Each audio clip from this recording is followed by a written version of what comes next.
नमस्ते। हम ये सुनते हैं कि विश्व में सबसे तेज़ी से बढ़ने वाला रिलीजन इस्लाम है, लेकिन इसके दूसरे पक्ष पर हमने कभी गौर नहीं फरमाया। एक छोटा सा पैम्फलेट है जिसको हम पिछले 2 महीनों से सबके साथ बांट रहे हैं। दुनिया भर में लाखों लोग इस्लाम छोड़ रहे हैं। यहाँ पर अमेरिका में हर 4 में से एक मुस्लिम ने इस्लाम छोड़ दिया है। जर्मनी में हर साल 20,000 तक लोग इस्लाम छोड़ रहे हैं। ब्रिटेन में तो और भी चौंकाने वाला आंकड़ा है, जहाँ पर लगभग हर साल 1 लाख से भी अधिक लोग इस्लाम छोड़ रहे हैं। मुस्लिम देशों की बात करते हैं तो ईरान में लगभग 40% लोगों ने इस्लाम छोड़ दिया है, तुर्की में 11%, सऊदी अरब में आप सोचिए इतना सख्त कानून होने के बावजूद भी लगभग 5% लोग खुद को नास्तिक मानते हैं। ट्यूनीशिया, मोरक्को, अल्जीरिया, लेबनान, यहाँ पर 50% से भी अधिक लोग इस्लामी पहचान से दूरी बना रहे हैं। भारत में एक एक्स मुस्लिम केरला दिवस मनाया जाता है 9 जनवरी को। आज हमारे बीच सलीम वास्तिक जी और एहसान जी इस कार्यालय में आए हुए हैं और हम उनके साथ इस्लाम पर और उनके व्यक्तिगत जीवन पर चर्चा करने जा रहे हैं, जिस पर हम उनसे कई प्रश्न पूछेंगे। मेरे साथ राहुल दीवान जी हैं, जो संगम टॉक्स और सरयू ट्रस्ट हिंदू फंड के संस्थापक हैं। उनके व्यक्तिगत जीवन के बारे में पूछेंगे, कैसे उनको ऐसा क्या हुआ कि उन्होंने अपना इस्लाम धर्म को त्यागा, छोड़ा। ऐसे कौन से प्रश्न थे जो मूलभूत प्रश्न होते हैं ना, कि जिसकी वजह से उन्होंने इस्लाम को त्याग दिया। क्या वो नफरती विचारधारा थी या फिर आधुनिक सोच और व्यक्तिगत स्वतंत्रता का कोई विषय था। सलीम जी और एहसान जी, आपका बहुत बहुत स्वागत है। मैं राहुल जी से चाहता हूँ कि वो प्रश्न यहीं से शुरू करते हैं कि आप सीधा यहीं से बताइए कि इस्लाम छोड़ा कैसे। और छोड़ा तो तजर्बे के साथ है वो। चूंकि हम तो ये सोच के मान रहे थे ना कि ये अल्लाह ने भेजा हुआ है कुरान, इस्लाम कुरान है, और अल्लाह ने आयते जिब्रील अलैहिस्सलाम के जरिए मोहम्मद साहब के ऊपर उतारी है। ये हमें यकीन था, इसलिए हम मानते थे। जब तर्जुमे के साथ इसको पढ़ लिया, पता चल गया कि ये अल्लाह की भेजी हुई किताब नहीं है, मोहम्मद साहब की बनाई हुई किताब है, और ये उस वक्त वहाँ अरब देश के लोगों के लिए बनाया गया संविधान था, जिसको आज लोगों ने मजहब बना लिया है। तो फिर इसको तो हमें छोड़ना ही था। कब पता चला ये आपको, कैसे, बहुत टाइम जर्नी कैसे थी? ये पहले तो देखिए हाफजा किया था स्कूल टाइम में ही। उसका मतलब हाफिजा मतलब कुरान को याद। अच्छा, हाफिज जो बोलते हैं हिफ्ज। कुरान का। अच्छा, हाफिज उसको बोलते हैं जो हिफ्ज कर चुका होता है। ठीक है। और मैंने हाफजा तो स्कूल टाइम में ही कर लिया था, अच्छा, ना चाहते हुए भी कर लिया था, मतलब कोशिश नहीं की थी, ऐसे ही मिल गया था कंपलसरी। अच्छा। उसके बाद फिर जीवन चलता रहा, फिर ज़रूरत के हिसाब से सोचा हुई चलो इसी में कुछ करते हैं, मौलवियत की। उसके बाद वक्फ बोर्ड में नौकरी मिल गई। अब मौलवी भी थे? हाँ, मतलब मस्जिद में मौलवी थे? कैसे मौलवी कैसे बनते मस्जिद हैं? में तो इमाम था। इमाम होता है, तो मौलवी कैसे बनते हैं? मौलवी कौन होता है? मौलवी तो एक सर्टिफिकेट है ना, सनद मिलती है इसकी। अच्छा, ठीक है। तो वो सनद लेने के बाद वक्फ बोर्ड में ज्वाइन हो गया। वहाँ से फिर कमाई का धंधा देखने लगे, तो मज़ार दिख गया, मज़ार के ऊपर बैठ गया, वहाँ अच्छी कमाई करी, लेकिन वहीं से आँख खुली। अभी आपने बताया था कि मज़ार पर भी बैठने के लिए वक्त में कुछ पैसा देना होता है। नहीं, पैसा वो तो मतलब जैसा मज़ार होता है ना, हाँ। मज़ार के ऊपर एक छोटी मोटी मज़ार है, फ्री में बिठा देंगे। एक मामा भांजे की मज़ार, तगड़ी मज़ार है। अगर वहाँ बैठेंगे तो अंदर खाने कुछ ना कुछ करना पड़ेगा, खुश करना पड़ेगा अगले को, तभी हमारे को बैठाएगा, क्योंकि उनको पता है कि ये वहाँ बैठ के डेली ये कितने पैसे छापेगा। अच्छा, तो उनको भी चाहिए, वो भी कमा तो रहे हैं। आपको रसीद बुक वहाँ बिकती है, तनख्वाह पता है मिलती है? तो वहाँ तनख्वाह मिलती है वक्त से, और बाकी फिर रसीद बुक होती है। रसीद बुक होती है, रसीद बुक 1,000 रुपए की मिल जाती है वहाँ से। अब काट दी चाहे उसमें 1 लाख रुपए की, उनको तो 1,000 देने हैं बस। ये धंधा है, बढ़िया चल रहा है अंदर खाने। किसी को मुसलमानों को कुछ पता ही नहीं है। अच्छा, लेकिन हम भी बता रहे हैं तो लोग यकीन नहीं करते। मगर आप इस पे वापस आते हैं कि मज़ार पे जब बैठे थे तो वहां से कैसे पता चला कि इस्लाम के अंदर की बातें क्या है?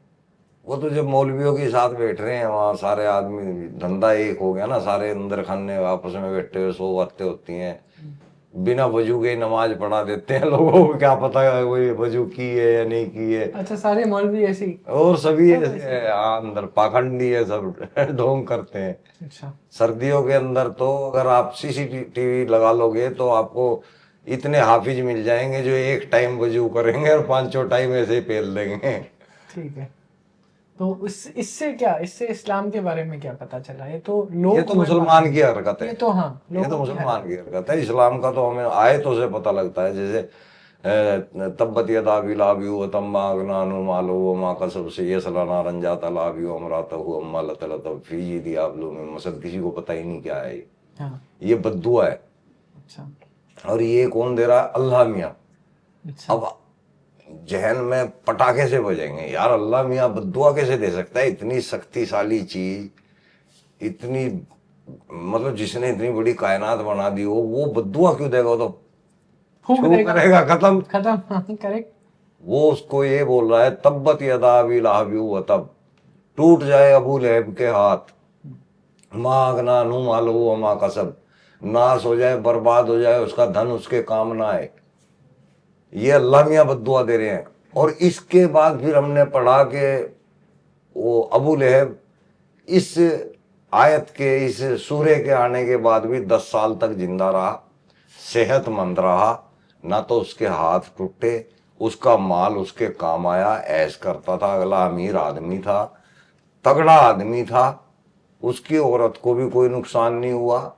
अल्लाह मियाँ की बद्दुआ वेस्ट जा रही है। तो हमें पता लग गया कि ये अल्लाह मियाँ नहीं है, ये मोहम्मद साहब है। क्योंकि मोहम्मद साहब ने जब अपनी नबूवत का ऐलान किया तो सारे जो वहाँ लोग थे उनको इकट्ठा करके एक टिल्ले पे लेके चले गया, पहाड़ पे। मुश्किल चढ़ाई थी, थक हार के सारे चढ़ गए। भाई चलो आज एक राज की बात बताऊंगा। मोहम्मद साहब सबको ले गया, अबू लहब भी नहीं में था। ऊपर जाके बोलता है मोहम्मद साहब बोला मुझे अल्लाह ने नबी बना के भेजा है। अब अबू लहब को गुस्सा आ गया। वो देख तो उम्र भी थी उसकी ज्यादा, थक तो लिया होगा बेचारा, पहाड़ पे चढ़ के। तो कुंदक आ गई, बोला तेरे हाथ तोड़ दूंगा दोबारा, तूने अगर ऐसी हरकत की, हमारा बेवकूफ बना रखा है तूने। तू हमें यहाँ चढ़ा के इतनी दूर ये बताने आया था कि तुझे अल्लाह ने पैगंबर बना के भेजा है। तो मोहम्मद साहब को बेइज्जती महसूस हुई। उसने उसको हाथ तोड़ने का कहा था, तेरे हाथ तोड़ दूंगा। तो मोहम्मद साहब ने उसकी बीवी को समझाया, अपनी चाची को। वो भी बोली भाई हम नहीं तेरा यकीन करते इस चीज का कि तू अल्लाह ने भेजा है, किसने भेजा है, तो तू अपना जो कर रहा है करे जा। तो फिर उसने जो है ये आयत उतारी मोहम्मद साहब ने। अब मोहम्मद साहब ना तो उससे लड़ सकते थे क्योंकि वो ताकतवर था, पैसे वाला भी था। तो अल्लाह का नाम लेके बद्दुआ उतारी, तब्बत यदा अबी लहब व तब, टूट जाएंगे अबू लहब के हाथ, बर्बाद हो जाएगा, उसका धन उसके काम नहीं आएगा, उसकी बीवी के गले में भी नारियल की रस्सी होगी। तो ये मोहम्मद साहब तो दे सकते हैं, अल्लाह नहीं दे सकता। तो यहाँ से पता लग जाता है कि अल्लाह की किताब नहीं है। फिर हमारे को इंसानी फितरत है और कुछ नहीं है। तो बाकियों में ऐसा विवेक क्यों नहीं आता? आता है। बिल्ली के गले में घंटी कौन बांधेगा? ये सवाल आता है। ये आया था इसको घर पे मारने के लिए आए थे, मार के भी गए। आप दोनों का क्या रिश्ता है? आप कैसे? रिश्ता नहीं है, मिले थे मगर कैसे? क्या था, मैं ऐसे ही मतलब इमामत करता था मैं, और मस्जिद में इमाम था। हाँ, इमाम थे जी। अभी की बात है। तो ये कब की बात है? ये लगभग नहीं, इमामत तो मैं करता लगभग 2-2.5 साल पहले। लेकिन फिर जब यहाँ मैं रहता हूँ, अब वहाँ से, हम जहाँ पहले गाँव था वहाँ से निकल के इस एरिया में आए, तो इनकी वीडियो मेरे सामने आई। उस टाइम पे मेरा काम अपना सिलाई का था, तो जब मैं काम करता हूँ तो इनकी वीडियो मेरे सामने आई। मैंने देखा यार ये बंदा कौन है, इसकी लैंग्वेज हमारी वाली है बिल्कुल, और ये इतना गलत बोलता है इस्लाम के लिए, नबी मोहम्मद के लिए बहुत बुरा बोलता है। तो धीरे धीरे मैं खैर ज़्यादा दिमाग पर जोर नहीं डाला, बस ये दिल करता था कि ये बंदा अगर मिल जाता है तो मैं इसे मार के जन्नत जाऊंगा। ये मतलब सोच है, मैंने बोल रहे सीरियस सीरियस सोच होती है हर मुसलमान की, कि जो इंसान अपना दीन इस्लाम छोड़ देता है, वो कुरान भी कहता है, अल्लाह भी कहता है कि उसको गर्दन उड़ाने का हुक्म है, उसे मार दो। 3 दिन समझाओ, 3 घंटे समझाओ, 3 साल तक का टाइम दे जाता है। अगर वो समझता है, अच्छा ऐसा भी नहीं लिखा है? नहीं समझता तो उसको कत्ल करने का हुक्म है। मुर्तद के लिए ये हुक्म है इस्लाम के अंदर। तो यही चीज़ मेरे दिमाग में थी। तो फिर एक दिन इनका एड्रेस मिला, मुझे नंबर मिला, इनसे बात की मैंने इनको चैलेंज किया कि मैं आपके लाइव कैमरा बैठ के आपके सवालों के जवाब दूंगा और आपसे बात करना चाहता हूँ मैं। तो आपको भी पूरी तरह कुरान हाँ, सब हाँ, कुछ पता था? हम्म। क्योंकि आप तो जैसे इमाम इनका- थे। जैसे नहीं, ये इसने हाफजा किया हुआ है, अभी इसको तर्जुमे का नहीं पता था। हाँ, अब ये हाँ। मेरे पास आया, तब से तर्जुमे की कहानी स्टार्ट हुई। तो इमाम बन जाते हैं बिना तर्जुमे के? हाँ। अच्छा। हाफिज जो होता है वो खाली कुरान को पढ़ सकता है पढ़ देख सकता के, है।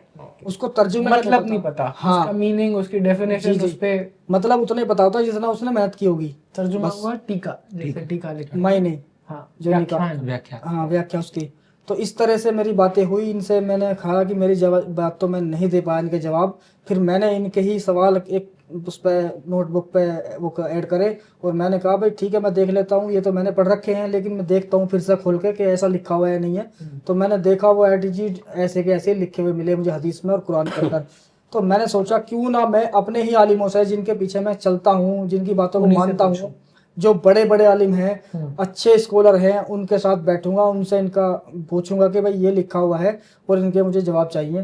तो जब मैं उनसे मिला, हालांकि कई बार तो वो मुझे टाइम नहीं दे पाए, तो मैं पहले उनसे मिला, उन्होंने कहा टाइम लिया, लेकिन उनको पता नहीं था मैं इस तरह से बातें करूंगा। फिर मैंने बातें की, उनके सामने सवाल रखे, तो सवाल पूछते पूछते उनकी आंखें लाल हो गई।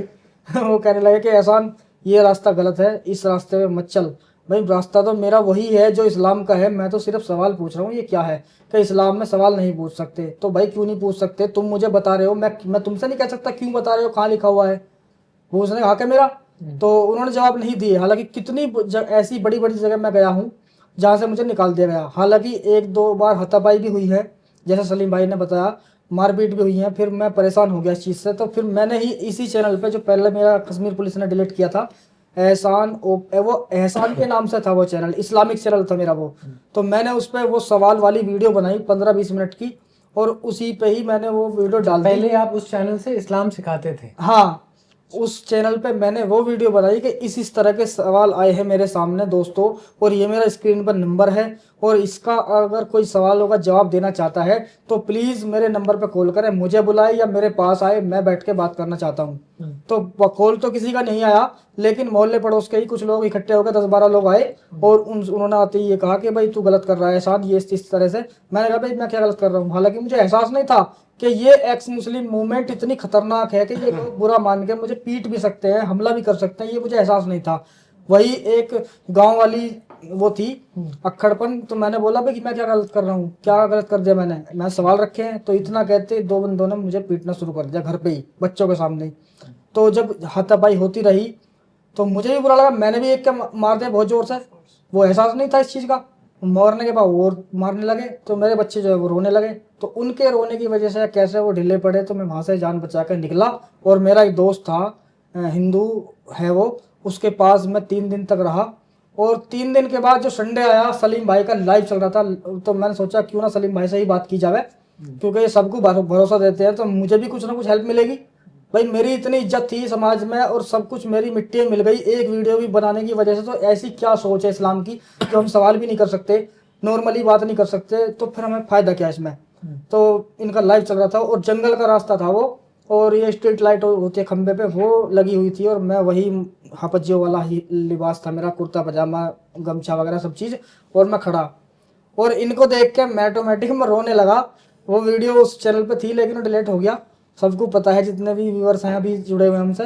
तो मैं रोया बहुत देर तक, मैं तो रोता रहा। ये कहते रहे भाई क्यों रो रहा है, क्या बात है? मैंने कहा सलीम भाई बस सोच रहा हूँ यार, हो क्या रहा है मेरे साथ, मैंने ऐसा क्या कर दिया।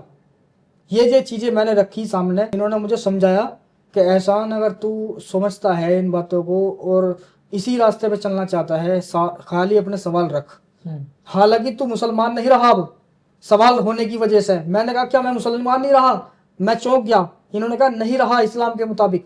तो ठीक है, मैं नहीं रहा तो सवाल पूछने पे ही हाँ, मुसलमान नहीं रहते। नहीं रहते। अगर हम नहीं मानते, मान लीजिए आप आलिम हो और मैं सवाल कर रहा हूँ, तो आप अगर मुझे एक दो बार समझाओगे भाई ये चीज़ें ठीक नहीं है, अगर मैं नहीं मानता हूँ और उसी लाइन पे हूँ तो आप, मैं मुसलमान नहीं रहा, फिर मान जाता हूँ तो मुसलमान हूँ, तौबा कर लूंगा अल्लाह से कि जी मेरे दिमाग में गलत फहमी आई थी, मुझे माफ़ कर दे, मैं वही हूँ। कुछ शैतान वाला बोलते हैं ना कि हाँ, ये शैतान वाला सिलसिला है। और इसमें कहा जाता है कि नबी मोहम्मद सल्लल्लाहु अलैहि वसल्लम जो है रहमतुल आलमीन है, यानी कि पूरी आलम के लिए वो रहमत हैं। लेकिन इसमें पॉइंट ये बनता है कि अगर वो पूरी इंसानियत के लिए फ़ायदेमंद है तो उनकी तालीम से किसी भी इंसानियत के काम में कोई फ़ायदा पहुंचा हो तो मैं तमाम दुनिया के मुसलमानों को और आलिमों को चैलेंज करता हूँ कि वो एक भी तालीम मोहम्मद साहब की तालीम से इंसानियत का कोई भला दिखा दे मुझे। और अगर वो कहते हैं कि भाई ये काम है, वो भूखे को खाना खिलाओ, ये खिलाओ, तो भाई सीधी सी बात है, ये नॉर्मली इंसानी फितरत है, ये और धर्म की भी शिक्षा मिलती है इस चीज़ से, हम वो मानते हैं। तो मैं यही बोलता हूँ कि अगर वो पूरी इंसानियत के लिए भलाईमंद हैं, एक अच्छी तालीम दे गए, तो मैं ये कहता हूँ भाई, कुरान में लिखा है कि नबी मोहम्मद सल्लल्लाहु अलैहि वसल्लम पूरे आलम के लिए रहमतुल आलमीन है। तो मैं कहता हूँ वहाँ पे आलमीन नहीं होना चाहिए, वहाँ पे होना चाहिए मुस्लिमीन, यानी पूरे मुसलमानों के लिए। हाँ, मुसलमानों के लिए। और ये साबित भी होता है इस्लाम से, क्योंकि अल्लाह खुद कहता है कि जन्नत सिर्फ मुसलमानों को मिलेगी, मुझको मानने वाले को मिलेगी, नबी मोहम्मद के पीछे चलने वाले को मिलेगी जन्नत। यानी वो मेरी रजा का हकदार होगा वो मुसलमान जो मेरे बनाए हुए सिद्धांत और कानून पर चलेगा। तो वो आलम के लिए कहाँ हुए, वो तो सिर्फ मुसलमानों के लिए हुए, जो मुझ में मानते सीधी हैं सी बात है। वो हर मुसलमान इस बात को अगर हम बताएंगे तो वो मानेगा कि हाँ जी बिल्कुल मुसलमानों के लिए है। अगर हम ये कहें कि भाई वो अगर आलमीन के लिए हैं, तो फिर और जो धर्म के लोग हैं, जो और आइडियोलॉजी को फॉलो करते हैं, धर्म को मानते हैं, वो उनके लिए तो फायदेमंद नहीं है ना कुछ भी। अब एक बात है, अगर आप हो काफिर, मैं हूं मुसलमान, एक अच्छा काम वही तुम कर रहे हो वही मैं कर रहा हूं, तो अच्छी बात है, अल्लाह कह रहा है ठीक है भाई ये भी जन्नत में जाएगा, तो बहुत बढ़िया बात है आलम के हिसाब से, मगर वो है आलमीन के हिसाब से तो ठीक है। अगर वो कहते हैं मुस्लिमीन के हिसाब से, तो भाई मैं जन्नत में जाऊंगा। आप चाहे कितना भी अच्छा काम करें, कितनी भी इंसानियत का भला करें, आप नहीं जा सकते। और ये पक्की बात है ना? ये पक्की बात है, आप जहन्नुम में नहीं जाओगे, सिर्फ इस वजह से कि आप अल्लाह का इनकार करते हैं, उसका सिद्धांत को नहीं मानते, ठीक है, इस वजह से। तो ये तो बड़ी बेसिक बात है ना सलीम भाई, ये तो बहुत ही बेसिक सी बात है। ये सब सवाल क्यों नहीं पूछते? क्यों नहीं पूछते? मुसलमान लोग ये सवाल क्यों नहीं पूछते? आप पूछ रहे हैं, एक तरफ बोले कि पूरी कायनात, पूरे ब्रह्मांड का बनाने वाला रचयिता अल्लाह, और फिर अब जैसे मुझे पैदा कर दिया हिंदू घरों में, ठीक है, अगर इस अल्लाह ने पैदा किया या जिस भी शक्ति ने पैदा किया, मैं बड़ा हुआ गुरु नानक और कृष्ण को मान के, ठीक, एक तरफ सिखी एक तरफ हिंदू धर्म, इन दोनों में फ़र्क नहीं है, मगर अगर फ़र्क बनाया जाए, पहले मुझे कन्फ्यूज़न करो, ठीक है, फिर उसके बाद मुझे जहन्नुम में भेजो। भैया पहले कन्फ्यूज़न क्यों क्रिएट करते हो? अभी आपने, ये लोग पूछते नहीं है। अभी आपने एक बात कही, अब तो खैर पूछने लगे, अब तो आगे बच्चे जो नए नए आ रहे हैं लड़के, अब इनके मन में सवाल खड़े होने लगे एक्स मुस्लिमों की वजह से। एक्स मुस्लिमों को सुन के, बड़ी बेसिक सी विवेक की बात है ना, डरते थे ना हमारे मन में, सवाल पूछने के लिए। सवाल पूछना मना है, अलिफ लाम मन में आएगा तो क्या करेंगे? वो बोल रहे हैं कि इस किताब पे कोई शक, कोई गुंजाइश ही नहीं। अगर सवाल मन में आया तो क्या करते? झटक दो झटक दो। हाँ, मतलब अस्तगफार होता है उसके लिए, अस्तगफिरुल्लाह, अस्तगफार करो, अस्तगफार करो, अगर मन में यानी माफी मांगो, माफी, तोबा मांगो, तोबा करो। क्वेश्चन आ गया तो उसके लिए एकदम हाँ तोबा मांगो उसी टाइम अल्लाह से। जैसे बहुत से आदमी क्या ख्याल आ गया हमारे अंदर, ऐसे करते हैं, उस तरह से ये इस्तगफार है इस्लाम के अंदर, कि तुम तोबा करो, या अल्लाह मुझसे माफ़ी हो गई यार, मैं तोबा करता हूँ, इस तरह से सवाल आए मेरे दिमाग में। अभी आपने एक बात कही कि भाई अगर दिमाग दिया है तो हम सवाल क्यों नहीं करते, तो सीधी सी बात है, मुसलमान लोग ये कहते हैं कि आप अगर हिंदू घर में पैदा हुए हैं तो दिमाग भी दिया है अल्लाह ने उस इंसान को कि वो समझे और देखे सही रास्ता क्या है, तो वो हिंदू धर्म में रहने के बाद भी अच्छाई का रास्ता चुन सकता है इस्लाम को पढ़ के। वो अगर इस चीज़ को कहते हैं, मैं उनसे ये कहता हूँ भाई एक बात बताओ, तुम उसको तो बता रहे हो इस दिमाग इस्तेमाल करने के लिए, अगर एक मुसलमान इस्लाम पढ़ के अपने सवाल रखता है मुसलमानों के सामने कि भाई ये चीज़ इस्लाम में समझ में नहीं आ रही, तो फिर क्यों नहीं कर सकता वो दिमाग का इस्तेमाल इस्लाम में? बिल्कुल, बहुत एक हिंदू ही क्यों करे? अपने इस्लाम को पढ़ने के लिए हिंदू ही क्यों करे दिमाग का इस्तेमाल, क्यों मुसलमान क्यों नहीं कर सकता इस्लाम पे शक करने के लिए कि भाई मुझे ये चीज समझ में नहीं आती, बता दो मुझे, फिर बताते भी नहीं तुम लोग। बहुत सही बात। ये भी बहुत बड़ी बात है। हिंदू के लिए दिमाग का इस्तेमाल है लेकिन मुसलमान के लिए नहीं है। कमाल इस चीज का है। और अगर ये चीज पहले से ही बताते हुए आते कि हदीसों में ऐसा लिखा हुआ है, नबी मोहम्मद सल्लल्लाहु अलैहि वसल्लम की ये तालीम है, ये जिंदगी है उसकी उनकी, अगर पहले से ही बताते तो आज इन मुसलमानों को ये दिन देखना ना पड़ता कि एहसान एहसान बैठा हुआ इंसान, एहसान ओपन माइंड के नाम से न जाना जाता दुनिया में, एक्स मुस्लिम के नाम से नहीं जाना जाता, जरूरत नहीं पड़ती बिल्कुल भी। तो ये चीज है जो ये खाली बोंगिया बनाते हैं कि काफिरों को समझाने के लिए आप सारे काम कर सकते हो इस्लाम में, लेकिन मुसलमान अगर इस चीज को करता है तो उस पर ऐसे नियम, ऐसे ऐसे कैडे कैडे नियम लगा देते हैं कि वो ना तो जी सकता, ना मर सकता, ना बोल सकता, ना सो सकता। बस फिर उसको क्या करना होगा, वो फिर हमारी तरह आए बाहर, वो किसी को ना माने, सिर्फ अपने दिमाग के हिसाब से चले कि हाँ ये भी इंसान है, ये भी इंसान है, दोनों इंसान ही है, भाई भाई हैं। अगर हम ये देखेंगे ये हिंदू है, ये मुसलमान है, इसके साथ मुझे खाली खाना पीना है, रह सकता हूँ, लेकिन इनके धर्मों में शामिल नहीं हो सकता, मैं बधाई नहीं दे सकता इनको, लेकिन ये मेरा मुस्लिम भाई है। ये फर्क किया है इस्लाम ने। इसको हम अंग्रेजी में ना ये बोलते हैं अदरिंग, मतलब ये हम हैं और ये बाकी सब हैं, ये जी। सब बेगैरत लोग हैं। अभी क्या है, कुरान की सूरह बकरा है, उसकी 34, 35 और 36 आयत नंबर है। उसमें अल्लाह ने जब पहला इंसान बनाया आदम, जिसको कहते हैं वो पूरी दुनिया के बाप हैं, वो चाहे हिंदू हो, कोई भी हो, किसी भी धर्म को मानने वाला हो, वो पूरी दुनिया के बाप हैं। और जो उनकी बाई पसली से पैदा की औरत, वो उनकी माँ है। जब वो पैदा किए तो अल्लाह ने पूरी जो मखलूक थी, यानी कि उस टाइम के जो फरिश्ते थे उनके सामने के, उनको हुक्म दिया कि आप मेरी बनाई हुई चीज के सामने सर झुकाओ, सजदा करो, मतलब इस तरह से। लेकिन सबने कर दिया, और वो जो एक इबलीस नाम का था, वो इबलीस था, पहले फरिश्ता ही था, बहुत ज़्यादा इबादत करने वाला था अल्लाह की, कि उससे ज़्यादा किसी ने इबादत नहीं की। उसने नहीं किया सजदा, ना ही सर झुकाया। लोग ये कहते हैं मुसलमान मुल्ला मौलवी कि उसने कहा कि ये आग से, ये मिट्टी से पैदा है, मैं आग से पैदा हूँ, कि मैं इसको सजदा क्यों करूँ। ये चीज़ें कहीं नहीं लिखी कुरान के अंदर, जो ये बहकाने वाली बातें करते हैं। उसने सजदा नहीं किया, इस वजह से वो काफिर हो गया, शैतान बन गया। उस 34 नंबर की आयत में ये लिखा हुआ है। फिर 35 नंबर पे आ जाओ आप, वहां पे आदम को, उनकी बीवी को जन्नत में डाल दिया गया कि अब तुम यहाँ रहो, मजे से अपनी जिंदगी गुजारो, ठीक है जी। अब वहां पे 35 की, उसमें 36 में आके शैतान उनको बहका देता है कि एक जन्नत में एक दरख्त है, दरख्त का नाम आया है कुरान के अंदर, किसी चीज का और का जिक्र नहीं आया कि वो फल था या गेहूं था या क्या था। हाँ, 3 चीजों का मतलब अपनी तरफ से मुल्ला मौलवियों ने एक आइडिया लगा के ये निकाला, सेब, अंगूर और अनाज का दरख्त था वो।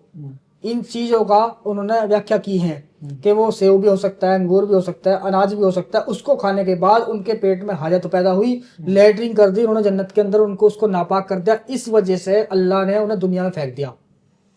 फिर वो हजारों साल तक दुनिया में भटकते रहे, अपनी माफी मांगते रहे, लेकिन अल्लाह ने माफ नहीं किया, और माफ कर दिया उन बातों पे कि कुरान में कहा अल्लाह ने कि हमने आदम को कुछ ऐसे अल्फाज सिखलाए जो उनकी माफी हुई, और वो अल्फाज क्या है ये अल्लाह ने किसी को नहीं बताया, ना ही कुरान में उनकी पहचान बताई। फिर कैसे मान ले कि वो अल्फाज क्या थे।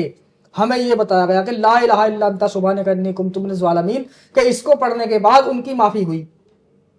हम कैसे मान ले इसको पढ़ के हुई है? अल्लाह कह रहा है हमने कुछ और अल्फाज सिखलाए। वो कौन से अल्फाज हैं? वो आलिमों से मैं पूछ रहा हूँ, बताओ जी। फिर हमें क्यों बहकाया कि ये दुआ पढ़ के उनकी माफी हुई है? ये ऐसे ही ऐड कर दिया गया। ये इनकी बनाई हुई बातें हैं भाई, अल्लाह की माने या इनकी माने। कुरान में कह रहा है अल्लाह कि हमने आदम को कुछ अल्फाज सिखलाए जिनकी वजह से उनकी माफी हुई, और मुल्ला कह रहा है कि भाई नहीं नहीं, ये दुआ पढ़ के उनकी माफी हुई है। और एक चीज और है कि उनके ला इलाहा इल्लल्लाह मुहम्मद रसूलुल्लाह, वो एक अरसे इलाही पर लिखा हुआ था, उसको पढ़ के आदम ने वास्ता दिया अल्लाह को कि मुझे इस नाम के सदके में माफ कर दे, तो अल्लाह ने उसे माफ कर दिया। ये उनकी बनाई हुई बात है, मैं इसे नहीं मानता, पहले भी नहीं मानता था, लेकिन ये जो बताई है कि ये दुआ पढ़ के उनकी माफी हुई, लेकिन नहीं हुई उससे भी कुरान के मुताबिक। ये चीजें ऐसी ऐसी बातें बनाते हर हैं। जगह कॉन्ट्रडिक्शन है, मतलब जी। ऐसी दुनिया का पहला इंसान अरेबिक लैंग्वेज बोल रहा है, हाँ आदम अलैहिस्सलाम, जो कि लैंग्वेज अब आई है। ठीक है, सही बात। वो आदम अलैहिस्सलाम बोल रहा है ला इलाहा इल्ला अंता सुब्हानका इन्नी कुन्तु मिनज़ ज़ालिमीन। तो ये मजाक कर रहे हैं। ये दुआ जो आई है यूनुस अलैहिस्सलाम के लिए आई थी, जो मछली के पेट में रहे, मछली ने उनको निगल लिया था। ये कुरान में बताया गया है, और किताबों में अगर हम देखते हैं, पहले कुरान से पहले जो आई उसमें ये चीज़ नहीं है। हाँ, कुरान में इसकी व्याख्या मिलती है, इसका तर्जुमा मिलता है, हदीसों से बताते हैं लोग कि ये यूनुस अलैहिस्सलाम ने ये दुआ सीखी और इसको पढ़ा मछली के पेट में, और मछली को परेशानी बनी इस दुआ की वजह से, तो मछली ने उसको निगल दिया, वापस निकाल दिया। ये उनके लिए थी।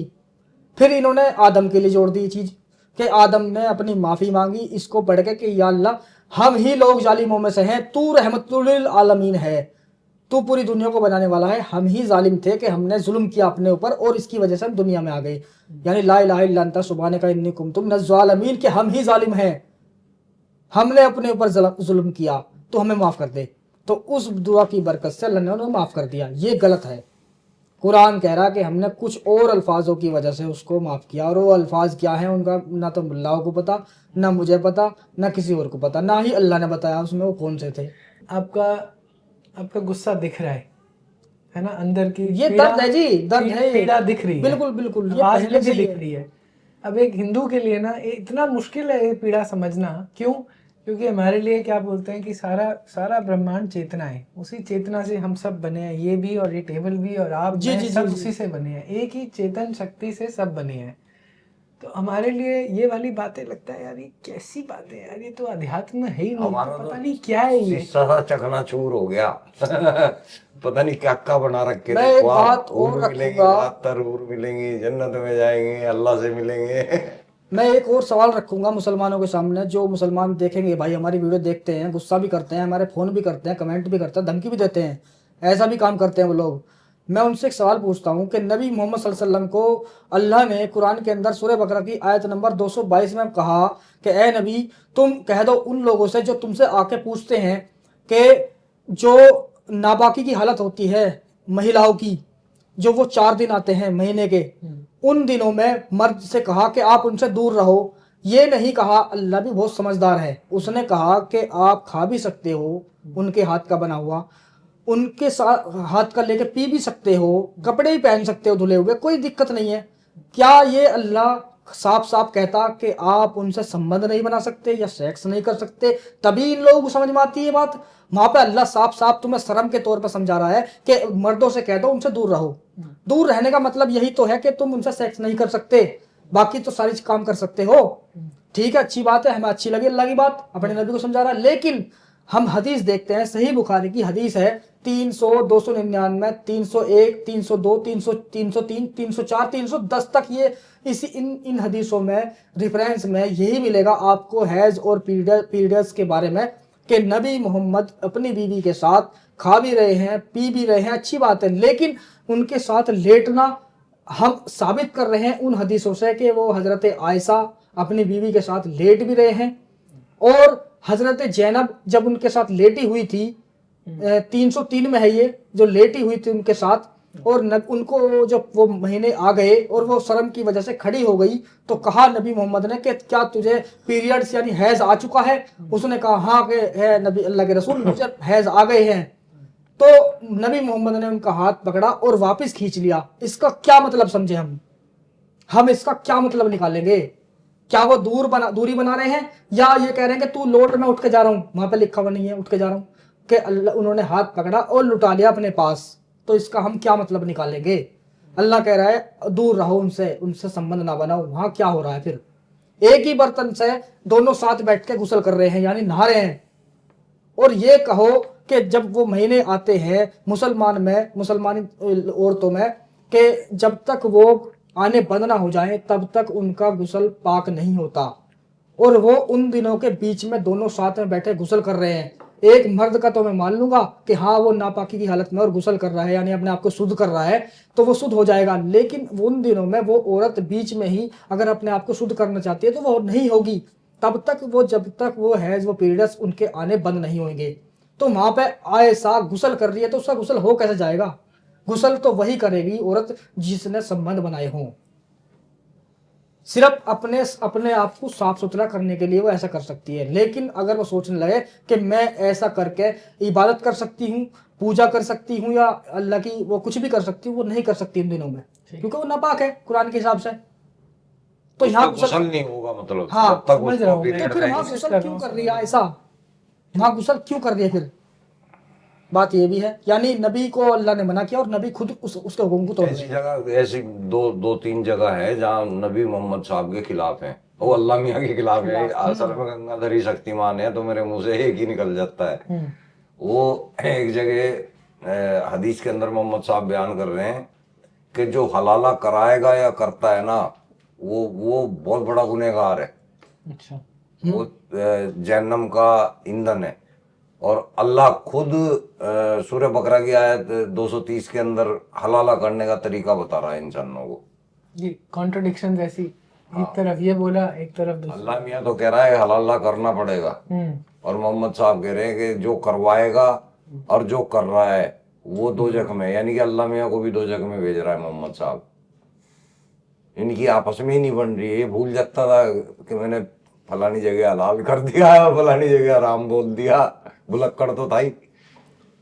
एक बात और है सलीम भाई, आपने गौर किया होगा इस चीज़ पे, मैंने आपकी वीडियो में किसी में नहीं देखा कि आपने सवाल उठाया, किसी ने भी नहीं उठाया, मैं उठा रहा हूँ और वो वीडियो में मैंने अभी तक नहीं रखा है। ये सवाल अभी अभी मेरे दिमाग में आया है। क्या कि नबी मोहम्मद के बारे में ये बताया कि वो नबूवत आने से पहले गारे हीरा में जाके अल्लाह की इबादत करते थे। ये मुसलमानों को बताया है। आलिम लोग इस चीज को साबित नहीं कर सकते वो कि वो अल्लाह की इबादत करते थे, क्योंकि नबूवत आने से पहले अल्लाह का उन्हें नहीं पता था। तो फिर वो किसकी इबादत करते थे? क्यों वहां पर करते क्या थे? मैं इसका एक बताऊं जी। ये ऐसा माना जाता है, अभी सच है नहीं है, कहाँ पर इसकी सच्चाई है, कि कॉप्टिक क्रिश्चियनिटी एक बोलते हैं, सीरियन कॉप्टिक क्रिश्चियनिटी, वो उस पूरे क्षेत्र में सऊदी अरेबिया, मोरक्को, जॉर्डन में बहुत पॉपुलर होती थी। और ये वाले जो लोग थे क्रिश्चियनिटी के, ये बहुत ज़्यादा इन्फ्लुएंस थे भारत से और भारत की ध्यान करने की प्रथा से। तो हमारे यहाँ तो बहुत कॉमन था, हिमालय में जाते थे, गुफाओं में रहते थे ध्यान करने के लिए। तो कॉप्टिक क्रिश्चियन जो थे उन्होंने ये सब भारत से सीखा हुआ था। बहुत इन्फ्लुएंस था इस पूरे क्षेत्र में मेडिटेशन का, ध्यान लगाने का। ऐसा सुनने में आता है कि मोहम्मद क्योंकि ट्रैवल करते थे बिजनेस के लिए, ट्रेड के लिए, तो वो कॉप्टिक क्रिश्चियंस के उसमें इन्फ्लुएंस में आए थे। उनसे सीखकर गुफा में जाकर हिजरा वहाँ की इस गुफा तरह है, से वहाँ बैठ पर के बैठ शांति के ही महसूस मेरा करते थे। यही सवाल है। एक बांग्लादेशी ऑथर है, उसका नाम क्या है, मोहम्मद मेडिटेशंस, ब्लॉग स्पॉट या कुछ ऐसा, वो इसी के ऊपर लिखता है कि मोहम्मद को बिल्कुल इस्लाम ने ध्यान से बिल्कुल हटा दिया, जबकि वो यही करते थे। अब सच्चाई है नहीं है, मेरा सवाल ये confusion है यहाँ पर कि मेरा सवाल ये नहीं है वो क्या करते थे, मेरा सवाल ये है कि हम मुसलमानों को ये बताया है कि नबी मोहम्मद सल्लल्लाहु अलैहि वसल्लम जब पैदा हुए थे ना, तब भी वो मुसलमान थे, हाँ, और जब बड़े हुए वो गारे हिरा में जाते थे, वो अल्लाह का ध्यान करते थे। ये बिल्कुल, हाँ, ये हाँ, पॉइंट सही है। ये चीज मैं ये कहता हूँ यार, जब उनको नबूवत नहीं मिली थी, नबूवत हुई एनलाइटनमेंट हाँ, से, है ना, उनको जैसे वो रिवॉर्ड आयतें नहीं नहीं मिला आती। था, उनको नहीं पता था कि अल्लाह क्या है, कौन है, सही वो बात कहीं से साबित भी नहीं फिर है, किसका ध्यान? तो फिर किसका ध्यान करते थे वो? सही और फिर नबूवत आई तब उनको अल्लाह का पता चला, और वो भी किस किस एक उलझन पैदा होती है, इस तरह से आई कि एक जिब्रील नाम का फरिश्ता आया उनके सामने, वो डर गए, और डरने इतने एक भयानक रोशनी के रूप में आया वो, और उसने कहा कि पढ़ अल्लाह के नाम से, इस तरह से उसने, मोहम्मद साहब ने कहा कि नहीं नहीं, मैं तो नहीं पढ़ सकता, मैं पढ़ा हुआ नहीं हूँ। तो 3 बार कहा, फिर तीसरी बार उन्होंने अपने सीने पे दबा के उनको भींचा।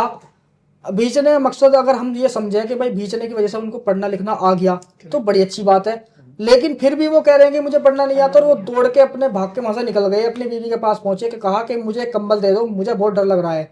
तो कंबल ओढ़ के लेट गए, और लेटने के बाद जब होश बना तो उसने अपनी बीवी हजरत खतीजा के से बताया कि मेरे साथ ऐसा ऐसा हुआ है। तो जब वो वर्का बिन नौफिल उनका चचा का लड़का भाई था खदीजा का, वो उसके पास पहुंची और कहा कि मेरे हस्बैंड के साथ ऐसा ऐसा हुआ है। तो जब उसने कहा, सितारों के ऐसा को देख के वो भविष्य बताता था, वर्का बिन नौफिल वो यहूदी था शायद, तो वो बताता था, उसने कहा कि पहले ही किताबों में आ चुका था कि मोहम्मद नबी बन चुका है, उसने ये भविष्यवाणी की थी। और फिर खदीजा ने भी इसको कहा पब्लिक के सामने। अब मैं ये कहता हूं कि औरतों के बारे में ये बताया कि उसकी आधी अकल है, तो फिर खदीजा की हम एक गवाही कैसे मान लें कि उसने कहा पब्लिक से कि ये मेरे हस्बैंड नबी बन चुके हैं, और एक यहूदी की गवाही दे रहा है कि नबी मोहम्मद नबी बन चुका है, तो यहूदी की गवाही हम कैसे मान लें? होनी तो ये चाहिए कि फरिश्ता ही आकर कहता, या नबी मोहम्मद खुद ऐसा चमत्कार दिखाते उस टाइम पे कि वो नबी समझ लेते लोगों ने, या कोई आवाज आती है, कोई भविष्यवाणी होती वो दिखाया तो है वो चांद। हाँ, वो तो बाद में था, वो बाद में हुआ वो तो बाद में हुआ था। तो उस टाइम पे कैसे मान ले एक यहूदी की हम गवाही कैसे मान ले, या एक औरत की एक गवाही हम कैसे मान ले, जबकि ये बताया उसकी आधी अकल है, उसको अगर कोई बात साबित करनी है तो 2 गवाह उसके साथ होने चाहिए, और जब मानी जाएगी। फिर से कॉन्ट्रडिक्शन जी। कि एक तरफ मान लिया मगर बाकी सब औरतों के लिए एप्लीकेबल नहीं है। जी जी जी। बाकी सब के लिए तो अगर वो रेप भी कोई कर दे तो उसकी भी गवाही हाँ नहीं है, यहाँ valid तक नहीं है। के सर आप ये कहोगे अगर किसी फीमेल के साथ कोई गलत हरकत होती है, रेप होता है, तो वो इस्लामिक शरिया के हिसाब से जाती है, जी मेरे साथ ऐसी ऐसी घटना हुई है, तो वहाँ के आलिमों का ये कहना है, वो उनका नहीं कहना, वो किताबों का कहना है जिनको हम पढ़ के चल रहे हैं, उसमें ये लिखा है कि आपको वो सारी एक एक चीज बतानी पड़ेगी, कैसे कैसे उसने तेरे साथ किया, अंदर बाहर का मामला क्या था, कैसे वो ऊपर था या नीचे था, वो सब चीज बतानी पड़ेगी, और गवाह होने जरूरी हैं 2 और लोग देखने पड़े होंगे तब हाँ, पता कि नहीं उन्होंने तो देखा हो कि हाँ इसके साथ ऐसा हुआ है, तब वो मानी जाएगी उसकी बात, अकेले की नहीं मानी जाएगी। तो कैसे वो सुरक्षित है फिर महिलाएं? ह्यूमनिस्ट रिलीजन बोलते कैसे हैं इसको कि बहुत ही इंसानियत लाता है, जबरदस्ती खाएगा, जबरदस्ती। ये कहीं से भी तो मानवता इसमें है ही नहीं है ना, शांति तो बिल्कुल भी नहीं है। ये तो हिंदुस्तान है जो इंसाफ मिल जाता है मुस्लिमों को भी और वैसे भी सबको मिल जाता है कानून के आधार पर। अगर किसी मुसलमान से आप पूछेंगे हिंदुस्तान के अंदर कि भाई तेरी नज़र में देश पहले है या संविधान पहले है या कुरान पहले है, क्या पहले है बता, तो वो सीधा सीधा उसका ईमान है, उसको डर लगता है अल्लाह से, उसको पता है कि अल्लाह का डर इतना है, उससे मोहब्बत भी करनी है, डर भी करनी है, तो वो सीधा सीधा कहेगा कि देश से पहले भाई मेरा कुरान है, मेरा ईमान है, संविधान से पहले कुरान है, लेकिन मैं फॉलो करता हूँ संविधान को भी। ये क्या बात फॉलो करने वाली बात हुई भाई? कहीं ना कहीं अभी हम कश्मीर गए, हम अब तक बताते थे लोगों को लगता था कि झूठ बोलते हैं चैनल में बैठ के, अरे भाई हम गए वहां पे कश्मीर में, हमने झेला है, उन्होंने हमें सख्त ऐसे ऐसे दंड दिए, वो कानून के हिसाब से नहीं, ना संविधान के हिसाब से, कुरान के हिसाब से दिए उन लोगों ने। ये 8-9 मतलब ये वाली वीडियोस मैंने देखी हैं कहीं यूट्यूब पर जी। तो 8-9 साल के बच्चे होते हैं और उनसे जाकर के वो एंकर पूछती है कि आपके लिए धर्म पहले है, तो सीधा बोलते हैं कुरान। 8 साल के बच्चे वो कैसे दिमाग वो में, बचपन से ही चलती है ना सारी चीजें, तो बचपन से आते थे जवानी में तो और खतरनाक हो जाती है। माँ बाप भी इसमें हमारी अहम भूमिका निभाते हैं। ये कट्टरपंथी जो है हमारे बचपन से घुसाते हैं, गोद से ही अल्लाह अल्लाह अल्लाह ऐसे स्टार्ट हो जाते हैं। एक्चुअली अल्लाह सिखाना, और शायद ये वो प्रॉब्लम नहीं है, मगर ये सवाल को जो रोकना कि अपनी बुद्धि को बीच में नहीं लेके आना, अपने विवेक का इस्तेमाल नहीं करना, कठपुतली शायद की तरह। बस वो बने रहो। वो स्क्रिप्चर में लिखा है ना, हाँ, ये इस पे शक ही नहीं करना है किताब पे, आ भी जाए सब तो इस्तग़फ़ार पढ़ो। मतलब शक तो सलीम भाई बात दूर की भी है ना, मतलब क्वेश्चन है, सवाल तो आएगा ही, हर किसी के माइंड में आता है, हर किसी के। हमने नहीं नॉर्मल सी बात है, मूर्ति ये पूजा क्यों करते हैं? ये कुरान है, मान लो जी ये कुरान है, और आप बैठे मेरे सामने मेरे उस्ताद, अब मेरे समझ में ये चीज़ नहीं आ रही भाई साहब, मैं ये तो पूछूंगा जी इसका मतलब बताओ क्या है जी, अब वो बार बार कह रहे हैं इसका मतलब ये है, फिर भी मेरी समझ में नहीं आ रहा, तो मैं क्या करूँगा? किसी और के पास जाऊँगा, अब वो बोलेगा कि मैं नहीं बताऊँगा जी, तो मैं तो हो गया ना कंफ्यूज।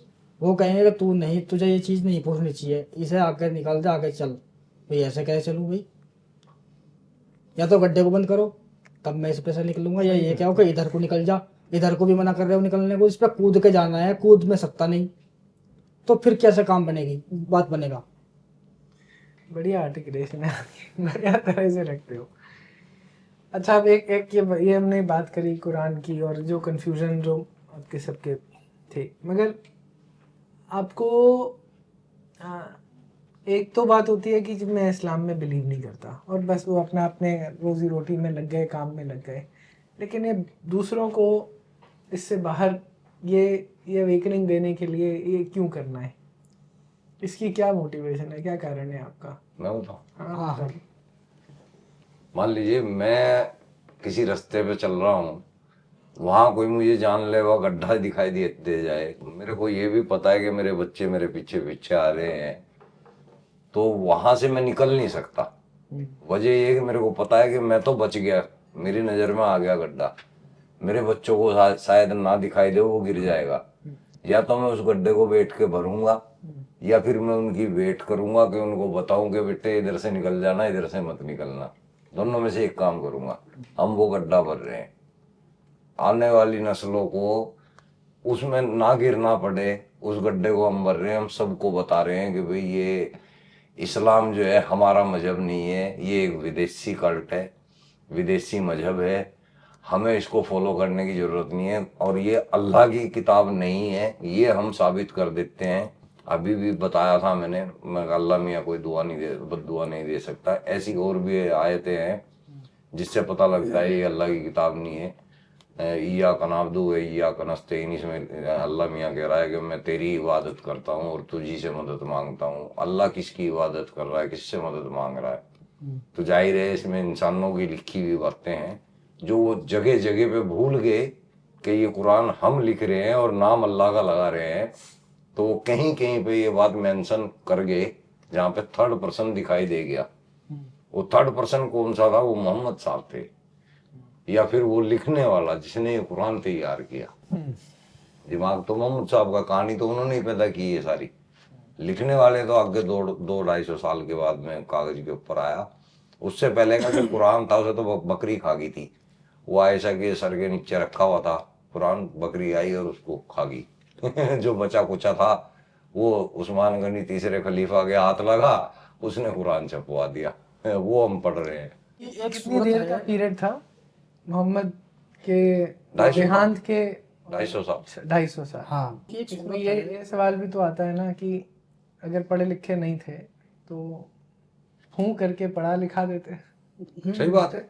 वो कुन फयाकुन कहने की आदत है अल्लाह की। वो तो कुन फयाकुन कह के जब इतनी बड़ी धरती बना दी तो एक आदमी को सिखा देते। तो सिखाने में कितनी देर लगती है। अरबी कुरान की एक सूरत है सूरह अस-शम्स, उसे मैं थोड़ा पढ़ के सुनाऊंगा और उसमें है क्या वो भर एक्सप्लेन करूंगा कि मैं मुसलमानों की तसल्ली के लिए आज इस तरह से पढ़ देता हूँ जैसा मुसलमान पढ़ते हैं कि औज़ु बिल्लाहि मिनश शैतानिर रजीम बिस्मिल्लाहिर रहमानिर रहीम वश्शम्सि वदुहाहा वल कमरी इज़ा तलाहा वन नहरी इज़ा जल्लाहा वल लैली इज़ा यग़शाहा वस्समाई वमा बनाहा वल अर्दी वमा तहाहा व नफ्सि वमा सव्वाहा फ़अल्हमहा फुजूरहा व तक़वाहा क़द अफ़लह मन ज़क्काहा व क़द ख़ाब मन दस्साहा कज़्ज़बत समूद बिदग़वाहा इज़ बअसस्काहा फ़क़ाल लहुम रसूलुल्लाहि नाक़तल्लाहि व सुक़ियाहा फ़कज़्ज़बूहु फ़अक़ारूहा फ़दमदमा अलैहिम रब्बुहुम बिज़न्बिहिम फ़सव्वाहा व ला यख़ाफ़ु उक़बाहा। अच्छा जी, मैंने क्या पढ़ा पता है? कुछ सिर्फ इतना पता है, हाँ कुरान पढ़ा है, क्योंकि आपको ही पता है कि ये जो सामने बैठा है ये मुसलमान धर्म से था और मेरे सामने बैठा है तो इसने कुरान ही पढ़ा होगा, लेकिन ये नहीं पता ये कह क्या रहा है।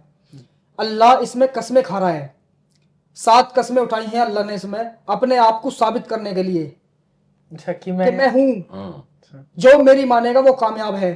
रात की कसम, सूरज की कसम, जब सूरज की रोशनी दिन पे छा जाती है, दिन जब रात पे छा जाता है, उसकी कसम, कसमें खा रहा है अल्लाह। तारों की कसम, तारों की कसम, सूरज की कसम, कोई आदमी जो उसने बनाया उन्हीं चीजों की कसमें खा रहा है। कोई भी इंसान अगर भाई हम कसमें उठाता है, कसमें मत खा, झूठ मत बोल, हम कर लेंगे यकीन।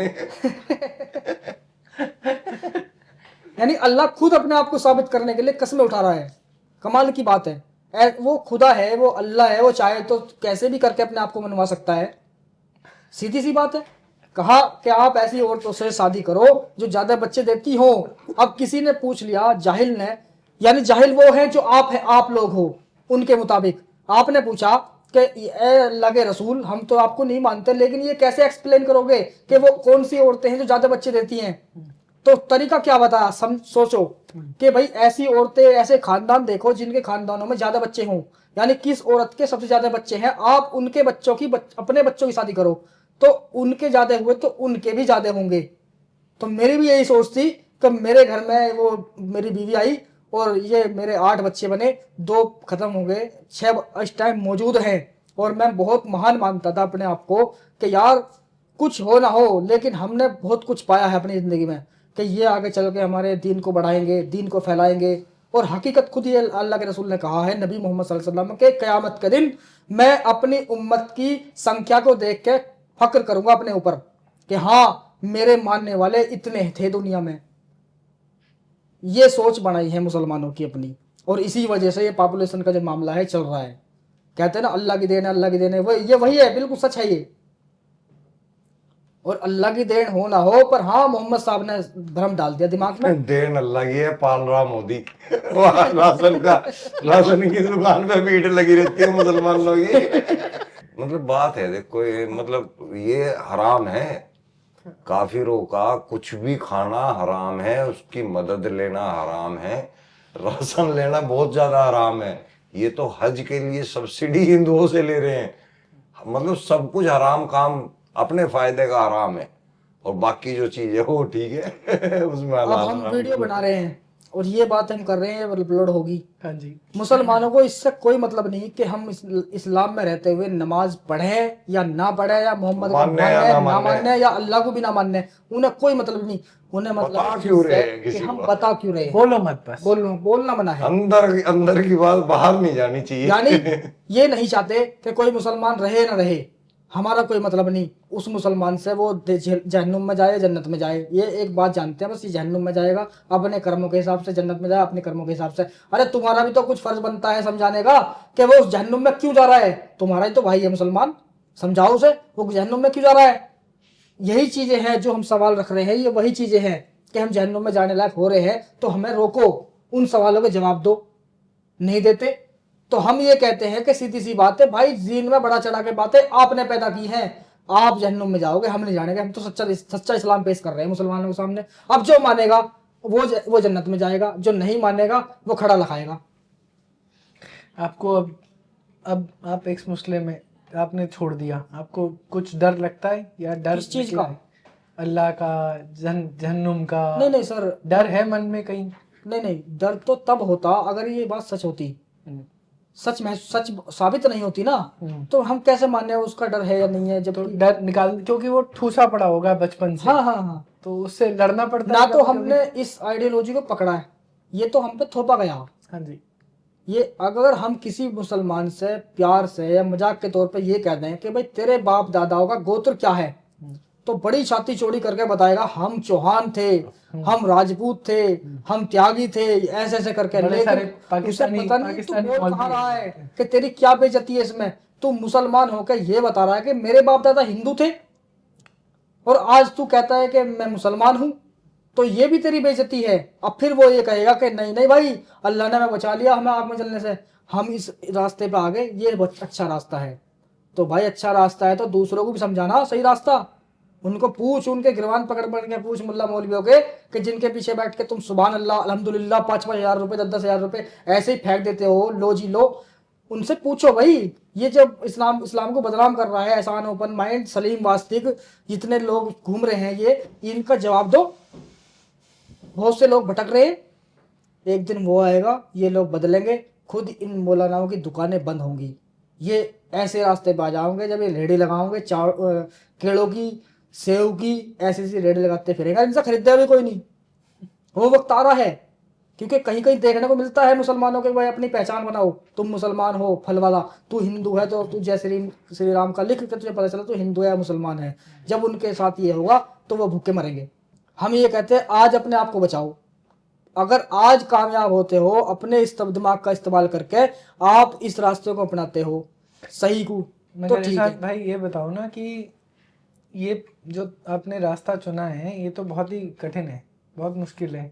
हाँ, पूरा परिवार हट गया तो देखो मैं इस चीज से नहीं घबराता कि कोई मुझ पे हमला करेगा या मुझे मारेगा, क्योंकि समझ ये मौत की ऐसी सच्चाई है, जीवन खत्म होना है, ये तो सच्चाई है।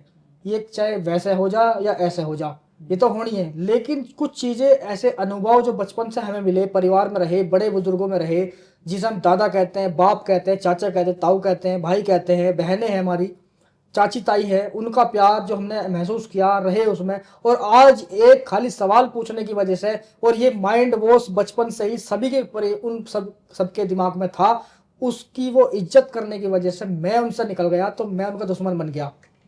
तो ये चीज़ें याद आती हैं। ये चीज़ इस वजह से मैं अपने आप को अजीब मानता हूँ कि यार मेरे साथ गलत हुआ है, ये चीज़ें ऐसी ऐसी। लेकिन किसी के डर से या किसी के मारने के डर से मैं बिल्कुल नहीं इस चीज़ को करता। हाँ, सेफ्टी रखता हूँ अपनी, सावधानी है, वो तो सावधानी तो करनी पड़ेगी। मतलब पिस्टल पुस्टल है?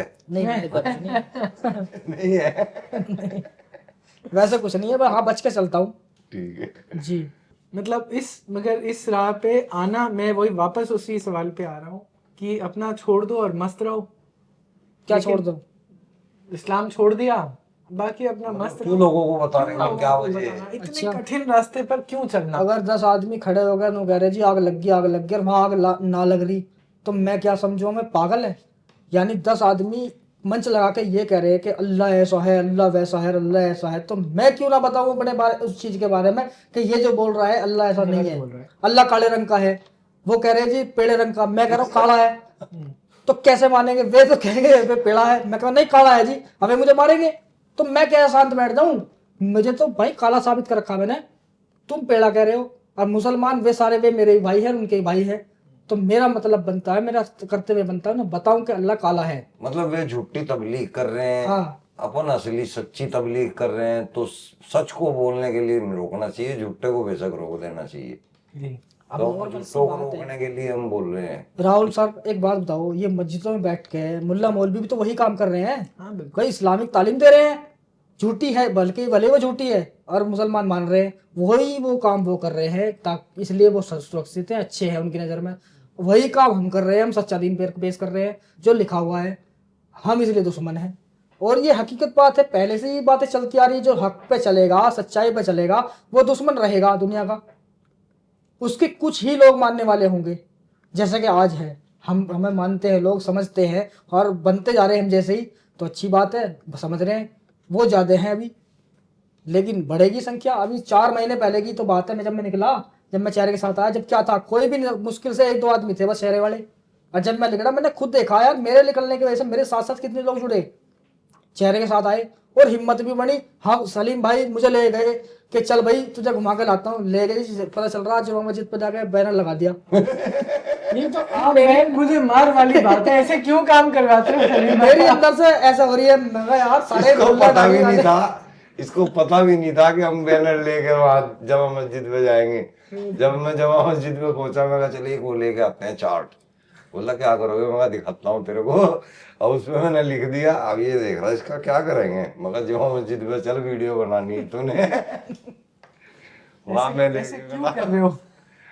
ये हमें अपनी पहचान दिखानी है ना, लोगों तक पहुंचाना है। अरे बाप रे बाप। बात एक और भी है, अभी आपने कहा ऐसा क्यों कर रहे हो, अगर हम ऐसा ना करते तो आज हम तुम्हारे सामने ना बैठे। नहीं वो तो पक्की बात है, हाँ हमारे सामने बैठना। मैं तो ये जानना चाह रहा हूँ, मैं आपको बताता हूँ, जब मैंने पिछले इंटरव्यू किया था 4-5 दूसरे एक्स मुस्लिम का, उसमें से कुछ ने ये बात कही थी कि इस्लाम हमें एक तो इंसानियत से दूर कर देता है, पहली बात।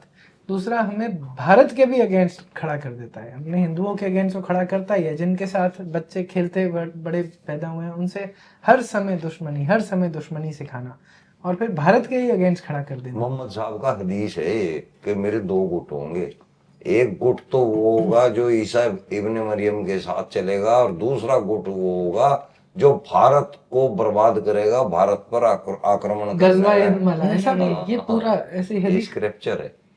तो ये लोग मतलब अंदर से कभी भी कुछ भी कर सकते हैं, इस्लाम करा देगा।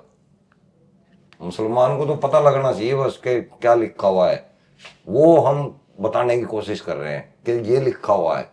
जितने पढ़ रहे हैं उतने छोड़ रहे हैं। हमारे सामने रिजल्ट आ रहा है, आप लोगों के सामने आ रहा है वीडियो, कहीं तो चैनल ही बना के स्टार्ट हो गई। हाँ जी। सलीम भाई, जब हमारी इनफॉर्मल कन्वर्सेशन चल रही थी और इवन आपके व्यक्तित्व से भी लगता है कि आप एक राजपूत वाले वंशावली से हैं, तो उस विषय में भी आप कह रहे थे कि आप रंगरेज राजपूत हैं, राजपूत हैं आप। आपको बताया था पूरे पूरे परिवार में सबको बताते आए पता है, पिछली नस्ल तक को पता है। और 1990 का शामली दंगा, आपका जर्नी भी बिल्कुल, हाँ तो बताएंगे आप उसके बारे में कुछ? हाँ, 1990 के दंगे में तो मैं भी शामिल था। वहाँ मेरे एक भाई की मौत हो गई थी उसमें, बोले कि हम बम खरीद के लाए थे खरड़ गांव से, मस्जिद के अंदर से। मस्जिद के इमाम का नाम भी सलीम था। 110 रुपए का बम, इतना बड़ा।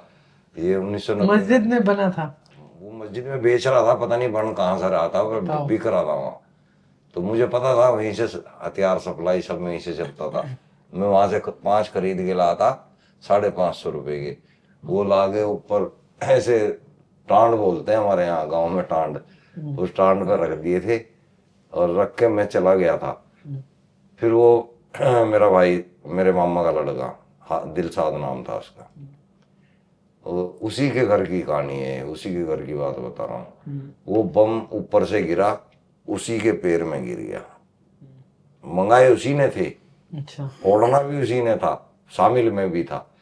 वो उसी के पैर में फट गया, चीथड़े उड़ गए थे उसके, वो डेथ हो गई।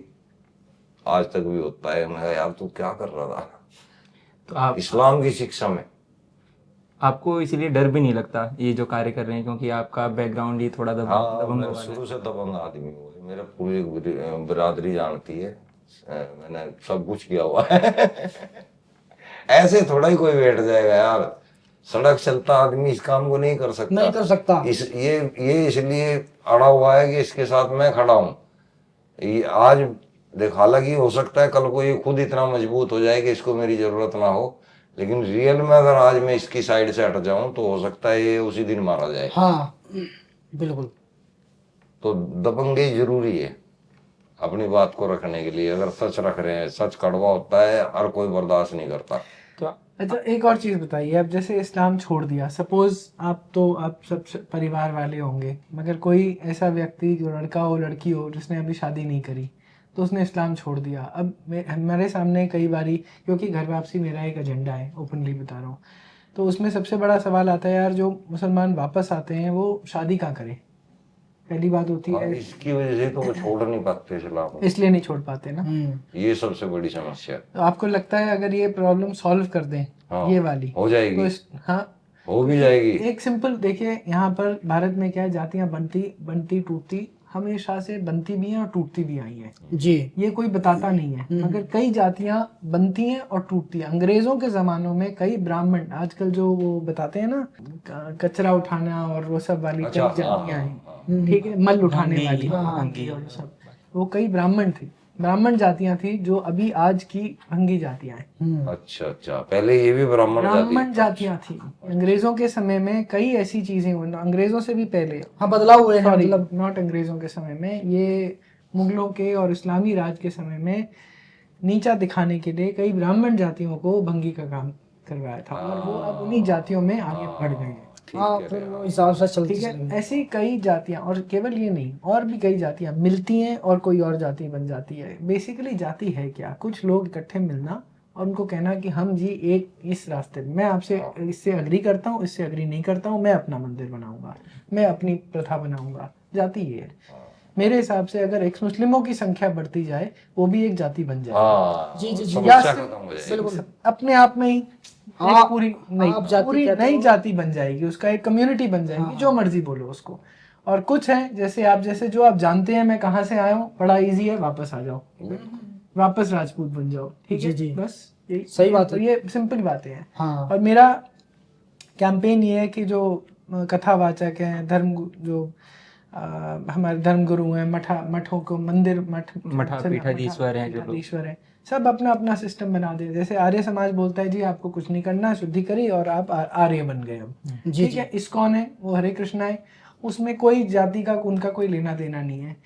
ये ब्राह्मण होगा, मेरी जो भी जाति होगी, कोई फर्क नहीं होगा, वो हरे कृष्णा बन जाते हैं। तो ऐसे सम्मिलित करने के हजारों सैकड़ों तरीके हैं, हम अभी हिंदू समाज करता नहीं है। ये हमारा जो साधु समाज है ना, वो कर नहीं रहा है। तो मेरी कोशिश ये है कि वो ओपन कॉल्स करें घर वापसी की, और अगर करेंगे तो ये बहुत आसान प्रोसेस बन जाएगा एक। तो मेरे हिसाब से शादियों वाला किस्सा इससे भी सॉल्व हो सकता है, प्लस अपनी ही एक्स मुस्लिम की कम्युनिटी बन के भी सॉल्व हो सकता है।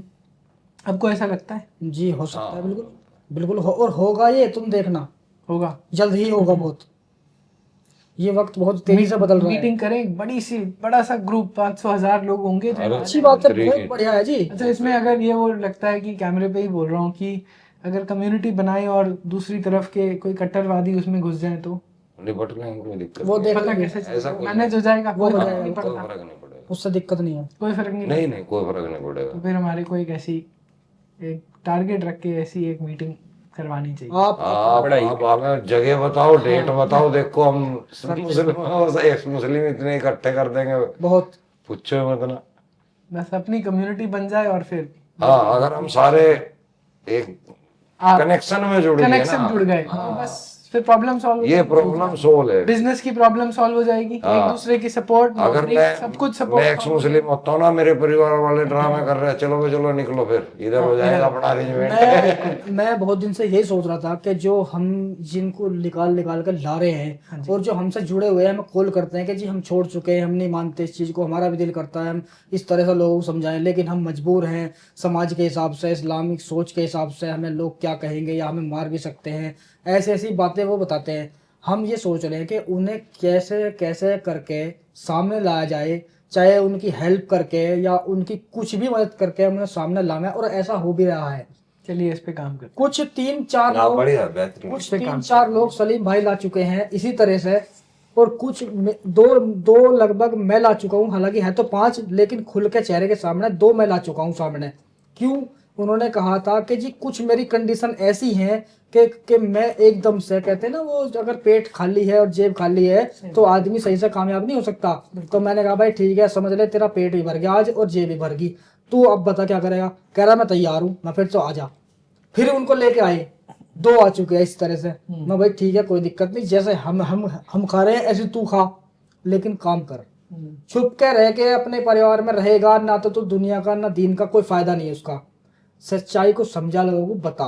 हाँ, थोड़े एक्स मुस्लिम और अगर ग्राउंड पे आ गए ना इसी तरह, जी सुनामी आ जाएगी। हाँ तो फिर रुक नहीं। बहुत बेहतरीन, बहुत बेहतर। और आ जाएंगे, आदमी हैं, बहुत है। आदमी हैं, उनको थोड़ी हिम्मत चाहिए, सहारा चाहिए। जी जी जी। अभी मेरे पास एक, हमारे को 2-3 हफ्ते पहले एक लड़का मिला, वो कहता है जी मैं तो छोड़ चुका हूँ, मेरे को इधर तो मेरा सांस घुटता है, मगर परिवार वाले शादी करने के लिए मजबूर कर रहे हैं अभी। तो मैंने उससे पूछा तो परेशानी क्या है? कहता है जी परेशानी ये होगी कि और प्रेशर बढ़ जाएगा मेरे ऊपर, शादी हो गई वहाँ पर, अब अभी तो मैं अकेले तो लड़ लेता हूँ परिवार वालों से, फिर भी अभी तो फिर तो शादी हो जाएगी, फिर उसका परिवार भी जुड़ जाएगा साथ में, कुछ इस पे वो इसमें ये होगा, ऐसा होता है? होता है, हाँ, बहुत दिक्कत बनती है। और बढ़ जाएगी। बहुत ज़्यादा। मुझे भी यही कहा गया कि यार तेरे 6 बालक हैं, एक अकेली लड़की है तेरी, तू छोड़ चुका, जब रिश्ते नाते भी करोगे तो वो तो कहेंगे इसका तो बाप ऐसा, तो हम क्यों करें? अरे भाई पागल हो क्या तुम लोग यार? हैं, बच्चा पैदा होता है, उसका बाप पैदा होते ही मर जाता है, फिर वो बड़ा भी होता है, वो कामयाब आदमी बनता है। वो कैसे बनता है? कैसे बनता है? वो जब समय आएगा ना सब ठीक हो जाएगा, सब कुछ होगा उसके साथ। ऐसा नहीं है उसका लात मार मार के नाले में फेंक देंगे उसको या उसको जिंदगी खराब कर देंगे, ऐसा कुछ नहीं होता।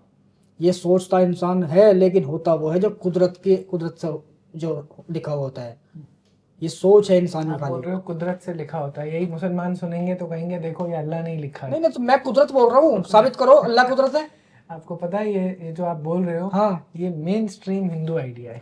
मैं ये कुदरत कह रहा मतलब हूँ क्या है? बिल्कुल, प्रकृति, और ये कैसे बढ़ता है? वो कर्म है। बिल्कुल उसमें कोई किसी भगवान का, किसी अल्लाह का, गॉड कुछ नहीं है, कर्म है, अपनी ही सही बात है। आत्मा की जर्नी है। इसीलिए तो मुझे सनातन जो है ना अच्छा लगता है। मतलब इसके अंदर ये तो फालतू के ढोंग तीरे जोड़ दिए, हिंदुओं ने जोड़ दिए, मूर्ति पूजा वगैरह वगैरह, ये तो सब बाद में जुड़े हैं। असल सनातन तो केवल कर्म और कुदरत इसी का है, जीवों के प्रति, नदियों के, यही चीज है।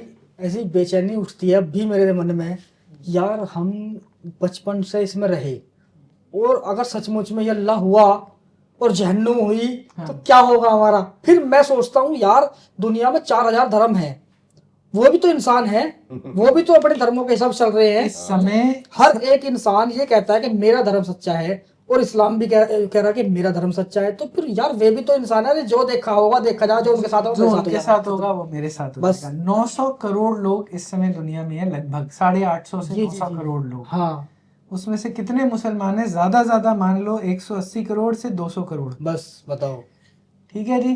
बाकी 700 करोड़ लोग हर साल जहन्नुम में जाते हैं, हर साल। वो सर्टिफिकेट और ये अभी का है, ये मतलब 10 15 20 हजार साल से चलते आ रहे हैं इंसान, वो सब जहन्नुम में बैठे वेट कर रहे हैं। जी जी।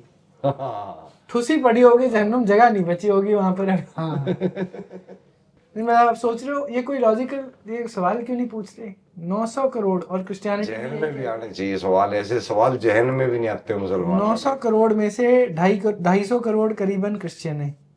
ठीक है जी। इसमें से कितने 150 करोड़ हिंदू हैं, ठीक है, और करीबन 200 करोड़ मुसलमान हैं। तो ये 200 करोड़ मुसलमान कहते हैं कि जी बाकी 750 करोड़ जहन्नुम में जाएंगे।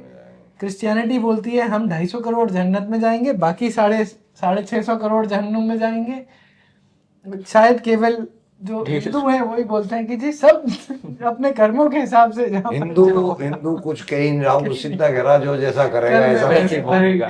जैसा करेगा ऐसा भरेगा। जी जी। और है भी रियल में यही। बिल्कुल हम अगर कुछ अच्छा करेंगे ना तो अंदर से भी हमारे लिए भी अच्छा होगा। मेरे साथ तो होता है।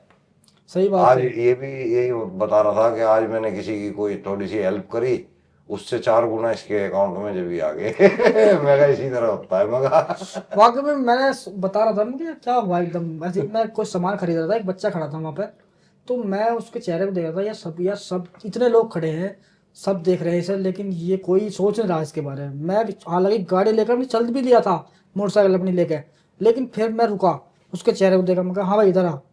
उसने कहा हाँ जी। मैं बता खाएगा कुछ? कहा हाँ। मैंने उनसे कहा भाई ये कितना खा लेगा, कितने रुपए का खा लेगा? वो बोला जी 100 रुपये का। मैं खिलाओ इसे, और बस मेरे मन को शांति मिली, और मैं वहां से उसको छोड़ के यहाँ तक कि जब तक उसके हाथ में ना दे दिया उसको, मैं उनका आराम से बैठे खा। करना चाहिए, बहुत बढ़िया। शांति मिलती टन देसी और मैसेज मैं आया। वहां उनके पास तक आया, देखा हाँ भाई फल तो मिला है, तुरंत मिला है। और मैं अगर ये कहूँ नमाज पढ़ के अल्लाह मेरा ये समस्या अलझी हुई है मुझे कर दे ये पूरी, अगर वो होने लगे किसी और साधन की वजह से 2 दिन बाद, तो मुसलमान क्या कहेगा? अल्लाह ने मेरी सुन ली। अरे भैया अल्लाह ने नहीं सुनी, वो तुम जिससे अपना मतलब निकाल रहे हो उसकी वजह से हुआ है। होता ऐसा है जैसा मेरे साथ हुआ आज। ऐसा विवेक लाने के लिए अंदर की बहुत स्ट्रेंथ चाहिए, हाँ, बहुत स्ट्रेंथ चाहिए अंदर की। मजबूत आदमी चाहिए। मजबूत आदमी चाहिए। कमजोर आदमी का काम ही नहीं। और स्पेशली मुसलमानों में जो इतना डरा के ठूस के डर बचपन से डरा होता है। आपको एक छोटा सा किस्सा बताता हूँ। मेरा पहले एक सॉफ्टवेयर कंपनी होती थी, तो फिलीपींस में भी एक ऑफिस था। फिलीपींस अब पूरी क्रिश्चियन कंट्री है, ठीक है। वहाँ एक अपना मुसलमान लड़का था काम करता था। तो वहाँ पर फिलीपींस में तो हलाल नहीं होता, सब चिकन और बीफ सब मिलता है। तो हम डिनर पे गए हुए थे, तो वहाँ पर खाना खा रहे हैं, तो चिकन नहीं खाया उसने। तो मैंने सोचा बड़ा मुसलमान चिकन नहीं खा रहा, बाकी सबने खाया, जो भी 15-20 लोग थे हम। तो 6 महीने बाद फिर से गया था, उस टाइम खा रहा था। तो पहले मैंने पूछा था जब पिछली बार कि चिकन क्यों नहीं खा रहा, कहता है नहीं जी नहीं ठीक नहीं है। मेरे को लगा शायद कुछ हलाल हराम का कुछ किस्सा होगा। बाद में 6 महीने बाद खा रहा था, तो मैंने कहा भाई क्या बदल गया तेरे में? तो फिलीपींस में ही अभी बैठा है, कहता है जी बड़ी मुश्किल हुई, परिवार को समझाना पड़ा, बहुत लड़ाई हुई कि मैं बिल्कुल मीट नहीं खा पा रहा हूँ। अब उन्होंने किसी तरह अलाउ कर दिया। इस्लाम को अपने हिसाब से तोड़ मोड़ के मुसलमान चला लेता है। हाँ ठीक है। तो मैंने कहा यार इतने महीने तो 1-2 साल से यहाँ पर है, क्यों ऐसा क्या है? क्या कहता नहीं जी बस लिखा हुआ। मैंने कहा लिखा हुआ पहले भी था, अभी है, अब हिम्मत कैसे आ गई? तो नीचे देखने लग गया ऐसे ही, बस हाथ इधर उधर ऐसे करो, तो अब नहीं है। मैंने पूछा कि डर बहुत है ना? तो फिर 1 मिनट रुक के कहते हैं हाँ जी बहुत डर लगता है। तो इतना डर ठूसा। सोचो सॉफ्टवेयर इंजीनियर है, एक आदमी मगर बुद्धि एक पार्ट बंद हो चुका है, बिल्कुल सवाल पूछना बंद। जी डर जी, के और अल्लाह से नहीं डरते मुसलमान, फिर नहीं, एक दूसरे से डरते हैं बस। हाँ नहीं, बट अच्छा ये हराम हलाल का तो जन्नत अल्लाह और जन्नत अल्लाह तो का ही सब होता देख ही रहा है, उससे कौन डर रहा है? ये सिर्फ मैं इससे डर रहा हूँ, ये मुझसे डर रहा है। इसको मेरी बात का ना पता लग जाए कि ये अल्लाह से दूर हो रहा है, हाँ बस उसको मेरे से डर होगा। एक दूसरे को दिखाने के लिए हम अल्लाह वाले बने हुए हैं, सलीम भाई, अंदर से सब काफिर है। एक मोहल्ले में जमात आ गई, एक मोहल्ले में जमात आ गई, और जमाती ये जो घर घर पहुंच के इस्लाम की दावत देते हैं 4-4 महीने की, आराम 3 के खाने वाले, हाँ फ्री की खाने हाँ, वाले। वो लोग चले कहीं, और वहां पे क्या होता है, वो घर घर से दावत आती है उनकी कि भाई आज मस्जिद में जमात आई हुई है, हमारे दोपहर की मेरी, शाम की मेरी, कि सुबह शाम की की मेरी, मेरी। नाश्ता मेरे घर से या ऐसे। हाँ। तो किसी बंदे ने क्या काम करा, वो गोश्त ना पका के साग बना लिया, या कढ़ी बना ली, या ऐसी चीज बना दी जो उन्हें पसंद नहीं आ रही। अब उनमें जो बड़ा आलिम था वो देख के कहने लगा, यार ये क्या कर दिया, आज तो स्वाद खराब हो गया हमारा। तो जो मालिक था, मकान मालिक जिसने दावत की थी, उसको बुलाया, कहा कि भाई इधर आ। नुका जी हाँ, नुका सुनो हमारी बात, कि जो बनाएगा साग उसमें चलाएगा डोई, जहन्नुम में सब जाएंगे, जन्नत में ना जाएगा कोई। समझे? तो इस तरह से ये लोग बहुत से मिसाल मारते हैं कि लोगों को समझ में आ गई ये बातें, कि इस भारी की समझे। तो वो बंदा समझने का कहता है, यार इसका मतलब मैंने साग पका दिया, इस वजह से इन्होंने ये चीज़ बताई है, यानी समझाना चाह रहे हैं। तो वो ऐसे ऐसे भी माइंड वॉश करते हैं। बहुत शुक्रिया जी बुलाने का हमें। थैंक यू वेरी मच हमसे बात करने के लिए, मत बहुत जाओगे, अच्छा लगा। जी जी। मत जाओगे।